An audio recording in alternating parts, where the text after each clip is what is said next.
2020 cricket ലോകകപ്പിന്റെ കലാശപ്പോര് അഹമ്മദാബാദിലാണ് നടക്കുന്നത്. അഹമ്മദാബാദ് നരേന്ദ്രമോദി സ്റ്റേഡിയത്തിലാണ് കളി നടക്കുക. ഈ സ്റ്റേഡിയത്തിൽ അനിൽ വാസുദേവ് എത്തിയിട്ടുണ്ട്. അനിൽ വാസുദേവ് തത്സമയം ചേരുന്നു അഹമ്മദാബാദിൽ നിന്ന്. Good morning Anil Vasudev. അഹമ്മദാബാദിലെ വിജയകരമായ രണ്ടാമത്തെ ദിവസമോ മൂന്നാം ദിവസമോ ഏതായാലും കുഴപ്പമില്ല. ഇന്നത്തെ കളിയെക്കുറിച്ച് പറയൂ. Good morning. Good morning S K N. അഹമ്മദാബാദിൽ അങ്ങനെ വലിയൊരു പോരാട്ടം ടീം ഇന്ത്യ കാത്തിരിക്കുകയാണ്. മറ്റൊരു ലോക കിരീടം തേടി സൂര്യകുമാർ യാദവും സംഘവും ഇന്ന് ഇറങ്ങും. വൈകിട്ട് രാത്രി 7 മണിക്കാണ് മത്സരം. കിവീസിനെതിരായ ആ മത്സരം ആവേശ പോരാട്ടത്തിലേക്ക് ഇനി ഏതാനും നിമിഷങ്ങൾ മാത്രമാണ് ബാക്കിയുള്ളത്. ഇന്ത്യ ഇന്നേ വരെ ഒരു ടീമും 3 തവണ കിരീടം നേടിയിട്ടില്ല. ഒരു ടീമും സ്വന്തം നാട്ടിൽ കിരീടം നേടിയിട്ടില്ല. അങ്ങനെ പല റെക്കോർഡുകളാണ് ടീം ഇന്ത്യയെ കാത്തിരിക്കുന്ന. ആ റെക്കോർഡ് അത് ഇന്ന് ഇന്ത്യക്ക് നേടാൻ സാധിക്കുമോ എന്നുള്ള വലിയ ആകാംക്ഷ തന്നെയാണ്. ഒപ്പം തന്നെ മത്സരം കാണാൻ ധാരാളം മലയാളി ആരാധകരൊക്കെ തന്നെ ഇവിടേക്ക് എത്തിയിട്ടുണ്ട്. അവരുടെ വലിയ പ്രതീക്ഷകളോട് തന്നെയാണ് അവർ എത്തിയിരിക്കുന്നത്. പ്രത്യേകിച്ച് മലയാളി താരം സഞ്ജു സാംസന്റെ മിന്നും പ്രകടനം അത് തന്നെയാണ് ഇവർ പ്രതീക്ഷിക്കുന്നത്. എന്താണ് നമ്മൾ വലിയൊരു സ്വപ്നത്തിനരികെ, അത് പ്രത്യേകിച്ച് സഞ്ജു കൂടി ഉള്ളതുകൊണ്ട്. സഞ്ജുവിലൂടെ ഇന്ത്യ കപ്പടിക്കും. സഞ്ജുവിന് കളിക്കട്ടെ. All the best. ഒരു പഴയ കായിക താരം കൂടിയാണ്. അപ്പോൾ ഈ ഉയർച്ച താഴ്ചകൾ അല്ലെങ്കിൽ എങ്ങനെയായിരിക്കും ഒരു കായിക താരം ആ പ്രഷർ എങ്ങനെ ഹാൻഡിൽ ചെയ്യുന്നത് നല്ലപോലെ അറിയാവുന്ന ഒരാളാണ്. അപ്പോൾ സഞ്ജുവിന് ഇന്നത്തെ ഫൈനലും കഴിഞ്ഞ മത്സരം ഒരുപാട് വീഴ്ചകൾ അല്ലെങ്കിൽ ഒരുപാട് അനീതികൾ നേരിട്ട ഒരാളാണ് സഞ്ജു. പക്ഷേ ഫൈനലിൽ സഞ്ജുവിൻ്റെ ഒന്നുകൂടി ബെസ്റ്റ് പ്രകടനം നമ്മൾ സഞ്ജു വീഴ്ചയും താഴ്ചയും എല്ലാം കണ്ടു വളർന്ന. അപ്പോൾ സഞ്ജുവിന് അത് ഒരു തഴമ്പായി. ഇനി അത് ഒരു പ്രശ്നമല്ല. അവൻ ഇനി കളിച്ചോളും. ഇനി താഴ്വയല്ല, അവൻ പൊങ്ങല. അതേ ഉള്ളൂ. All the best. എന്താണ് പ്രതീക്ഷകൾ? സഞ്ജു കളിക്കും, ഇന്ത്യ ജയിക്കും എന്നുള്ള ഉറപ്പുള്ള വിശ്വാസമുണ്ട് ഞങ്ങൾക്ക്. ഈ സ്റ്റേഡിയത്തെക്കുറിച്ച് കുറച്ച് ആശങ്കകളൊക്കെ ഉണ്ട്. ആശങ്കയൊന്നുമില്ല. ഇവിടെ കളിക്കുന്നവർ കളിക്കുന്ന പോലെ ഇരിക്കും. ബാക്കി കൂടുതൽ ചേസ് ചെയ്യാനാണ് നല്ലതാണ് കേട്ടത്. ബാക്കി സഞ്ജു ചേട്ടൻ കളിക്കും, ഇന്ത്യ ജയിക്കുകയും ചെയ്യും. പിന്നെ കുറേ വീഴ്ചയും താഴ്ചയും കണ്ടിട്ടാണ് വന്നത്, നമുക്ക് എല്ലാവർക്കും അറിയാലോ.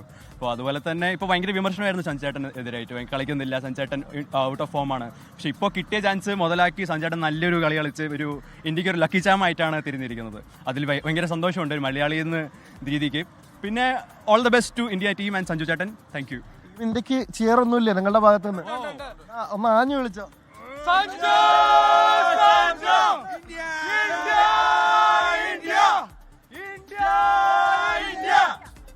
ഇതൊരു തുടക്കം മാത്രമാണ്. നമുക്കിന്ന് ഈ സ്റ്റേഡിയത്തിൽ ആകെ ഉൾക്കൊള്ളാനാവുന്ന കാണികളുടെ എണ്ണം 1,32,000 അതായത് ഒരു ഉച്ചയോട് അവിടെയാകുമ്പോൾ ഈ സ്റ്റേഡിയം പരിസരം ഒരു നീലക്കടലാവുന്ന കാഴ്ചയാണ് നമ്മൾ മുമ്പൊക്കെ തന്നെ കണ്ടിട്ടുള്ളത്. 2023 ഏകദിന ലോകകപ്പിന്റെ ഫൈനലാവട്ടെ, സമീപകാലത്ത് നടന്ന സൂപ്പർ 8 ആവട്ടെ, ഇതൊരു നീലക്കടലായി മാറുന്ന കാഴ്ചയാണ് കണ്ടത്. പക്ഷേ ആ നീലക്കടലിനെ നിശബ്ദരാക്കുമെന്നും ഇവരുടെയൊക്കെ തന്നെ ഹൃദയം കീഴടക്കുമെന്നാണ് അല്ലെങ്കിൽ തകർക്കുമെന്നാണ് ന്യൂസിലാൻഡ് ക്യാപ്റ്റന്റെ ഒരു വെല്ലുവിളി. ഇല്ലെങ്കിൽ അദ്ദേഹത്തിന് അങ്ങനെയാണ് രസകരമായ ഒരു മറുപടി നൽകിയത്. പക്ഷേ അതിന് മറുപടി കൊടുക്കാൻ നമ്മുടെ ക്യാപ്റ്റൻ സൂര്യകുമാർ യാദവിന് സംഘത്തിലാവുമോ എന്നതാണ് വലിയ ചോദ്യം. എന്തായാലും 2023 ഏകദിന ലോകകപ്പിൽ നമ്മൾ ഇവിടുന്ന് കണ്ണീരോടെയാണ് മടങ്ങിയിട്ടുള്ളത്. അതായത് ഈ ഒരു വലിയ തോൽവി അന്ന് രോഹിത് ശർമ്മയും സംഘവും നേരിട്ടതാണ്. പക്ഷേ അത് ഇനി ഉണ്ടാവില്ല എന്ന് തന്നെയാണ്. മറ്റൊരു മലയാളി കൂടി ചേരുന്നുണ്ട്. ഇവിടെയാണോ? അതെ, ഇവിടെ തന്നെ. നിങ്ങൾക്ക് വണ്ടികളുള്ളവർക്കും ഞാനാണ്. അപ്പോൾ വലിയ പ്രതീക്ഷയോടെയാണ് ടീം ഇന്ത്യ ഇറങ്ങുന്നത്. കഴിഞ്ഞ തവണ നമ്മൾ കണ്ടതാണ്, വലിയ സങ്കടത്തോടു കൂടിയാണ് ആളുകൾ ഇറങ്ങിയത്. പക്ഷെ ഇത്തവണ മാറും കളി. ഇത്തവണ മോദി വരുന്നില്ല, അതുകൊണ്ട് ജയിക്കാൻ വളരെ ചാൻസ് ഉണ്ട്. വലിയ സഞ്ജുവിനെ കുറിച്ചാണ് ചോദിക്കേണ്ടത്. ഇവിടെ വന്നപ്പോഴൊക്കെ തന്നെ എല്ലാവരും നമ്മളോടും മറ്റ് മറുനാട്ടുകാരൊക്കെ ചോദിക്കുന്നത് സഞ്ജു എന്നുള്ള. അപ്പോൾ സഞ്ജു നാട്ടുകാരനായത് ഒരു സ്പെഷ്യൽ ആവുന്നുണ്ട്. സ്പെഷ്യൽ തന്നെയാണ്. സഞ്ജുവിന് ഒരു കുറച്ച് താഴ്ചയിൽ കിട്ടിയായിരുന്നു. ഇപ്പോൾ ഔട്ട് സൈഡിലും ഈ 2 കളിക്ക് മുമ്പ് വരെ സഞ്ജുവിനെ വരെ താഴ്ത്തി കിട്ടുമായിരുന്നു. മീൻസ് കളിക്കാൻ കൊടുക്കാതെയും മീൻസ് ടീമിൽ എടുക്കാതെ ഇടം കിട്ടാതെയൊക്കെ കൊടുക്കുകയായിരുന്നു. ശരിയാണ്, ലാസ്റ്റ് സീരിയലിൻ്റെ മീൻസ് പെർഫോമൻസ് ചെയ്യാൻ പറ്റിയില്ല. പക്ഷേ എങ്കിൽ കൂടിയും ലാസ്റ്റ് 2 മാച്ചിൽ കളിച്ച് ഇന്ത്യയെ ഒരു ടോപ്പ് ലെവലിൽ എത്തിച്ച് ഒരു ഫൈനൽ വരെ എത്തിച്ചതിൽ നിർണായകമായൊരു പങ്ക് സഞ്ജു വഹിച്ചിട്ടുണ്ട്. എല്ലാവിധ ആശംസകളും സഞ്ജു തരുന്നു. ഈ ഫൈനലിൽ നമ്മൾ 2023 പകരം വീട്ടാനായിട്ട് ഇവിടെ ജയിച്ച് വരുന്ന പ്രതീക്ഷയോടെ സഞ്ജുവിന് എല്ലാ ആശംസകളും നേരുന്നു.